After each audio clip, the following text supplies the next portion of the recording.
पुणे जिल्ह्याच्या 2 तालुक्यातील कडेठाण इथं एक विचित्र घटना समोर आली आहे। येथील एका व्यक्तीने आपल्या चुलतीचा खून करून बिबट्याने हल्ला केल्याचा बनाव रचला होता, पण त्याचा हा बनाव फार काळ टिकला नाही। 3 महिन्यानंतर त्याचं बिंग फुटलं आहे।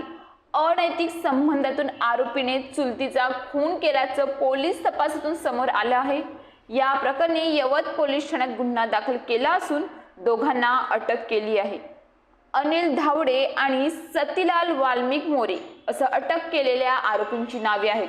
तर ललिताबाई बबन धावडे असं हत्या झालेल्या महिलेचं नाव आहे।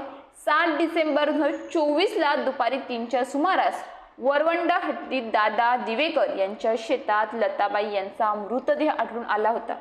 छिन्न विच्छिन्न स्वरूपात हा मृतदेह आढळल्याने त्यांच्यावर बिबट्याने हल्ला केल्याची शंका उपस्थित करण्यात आली। बिबट्याच्या हल्ल्यात चुलतीचा मृत्यू झाल्याचा बनाव अनिल धावडे आणि त्याच्या शेतात काम करणाऱ्या सतीलाल यांनी रचला होता। तसेच नुकसान भरपाईसाठी आरोपींनी वन विभागाकडे लाखोंची मागणी केली होती। मात्र पोलीस आणि वन विभागाच्या तपासामुळे अखेर या खुनाला वाचा फुटली आहे।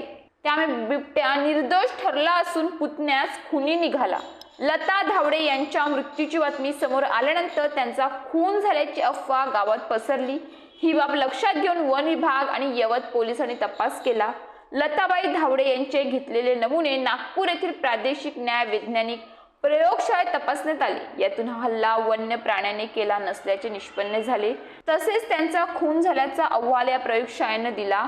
तोंड व डोके दगडाने ठेचून हत्या केल्याचं अहवालातून नमूद करण्यात आलं आहे।